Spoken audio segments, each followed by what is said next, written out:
The scream cut through the diner like shattered glass. It wasn't loud, but it was desperate, thin, and full of fear. A small voice trembling with belief rather than strength said the words that would change everything. "Daddy, please help her." For a single frozen moment, time seemed to stop. Plates hovered mid-air, conversations died on tongues, and one exhausted father sitting in a cracked vinyl booth felt his entire world snap into focus. He wasn't a hero, wasn't trained for violence, wasn't looking for trouble. He was just a man who had promised his daughter that as long as he breathed, she would never be alone in the dark. Before the story pulls you deeper, if you believe in kindness, second chances, and ordinary people doing extraordinary things, please take a moment to like this video, share it with someone who needs hope, and subscribe to Kindness Corner. Also, tell us in the comments where you're watching from. Your support helps stories like this reach hearts that need them. Marcus Hale had learned to survive quietly. Since his wife passed 3 years earlier, life had become a narrow road of double shifts, packed lunches, unpaid bills, and silent prayers whispered over a sleeping child. He worked nights as a warehouse loader and mornings as a school bus attendant, his body always tired and his mind always calculating how to stretch one more dollar. That evening, he had brought his 6-year-old daughter Rowan to the old roadside diner because it was the one place where she smiled without asking for anything expensive.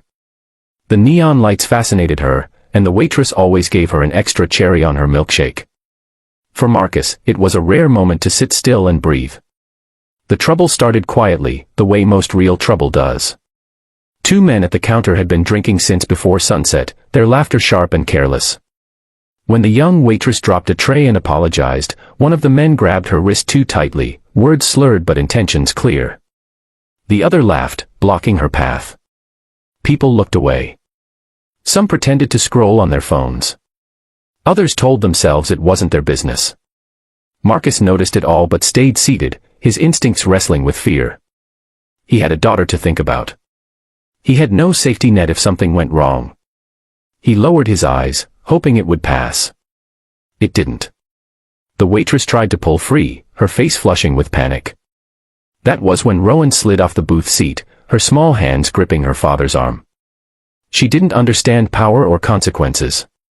She only understood that someone was being hurt. Her voice, soft but steady, carried across the diner. "Daddy, please help her." Marcus felt something ancient and unstoppable rise in his chest. Fear was still there, but it was suddenly smaller than his promise to the child looking at him like he could fix anything. He stood up. Chairs scraped. One of the men turned, sneering, and shoved him without warning. Marcus stumbled but didn't fall. The second shove came harder, followed by laughter. What happened next wasn't graceful or cinematic. It was messy, fast, and fueled by adrenaline and instinct.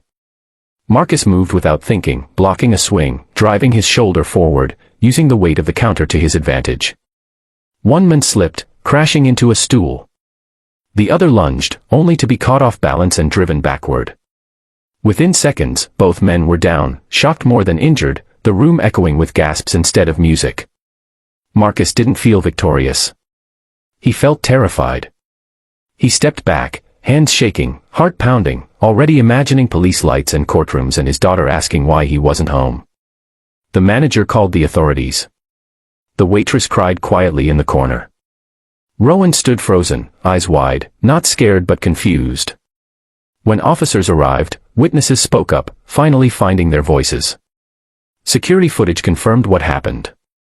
Marcus was allowed to leave with a warning and a weight heavier than before pressing on his chest. The night after was sleepless. Marcus replayed every second, wondering if he had ruined the fragile life he'd built. The next morning, he sent Rowan to school with an extra-long hug and went to work expecting the worst. Instead, by noon, his supervisor called him to the office, face unreadable. Waiting inside was a man in a tailored suit, calm, composed, and entirely out of place among forklifts and concrete floors. The man introduced himself as Adrian Cross, the chief executive officer of a regional hospitality group that owned the diner. He had reviewed the incident personally after receiving an internal report. Marcus braced himself for accusations, termination, maybe legal threats. Instead, Adrian asked him to sit. He spoke about his own childhood, about growing up watching people look away when someone needed help, about how rare it was to see real courage without cameras or applause.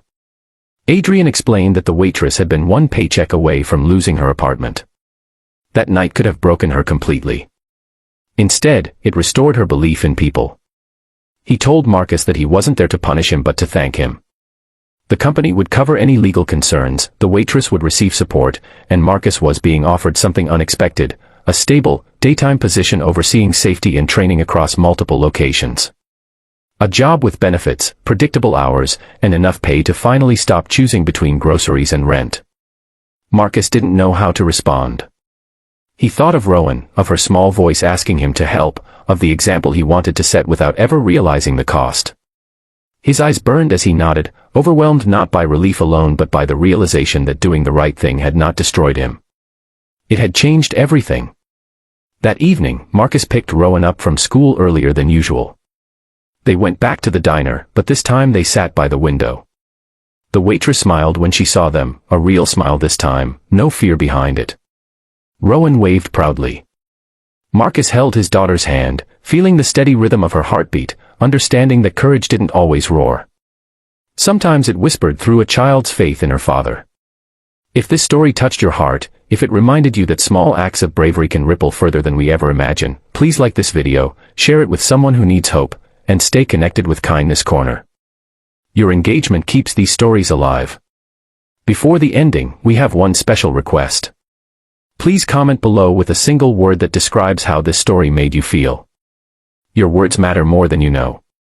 Marcus Hale never became famous. There were no headlines, no viral clips. But in one diner, on one ordinary night, a tired single father chose courage over fear. And because of that choice, lives quietly changed forever.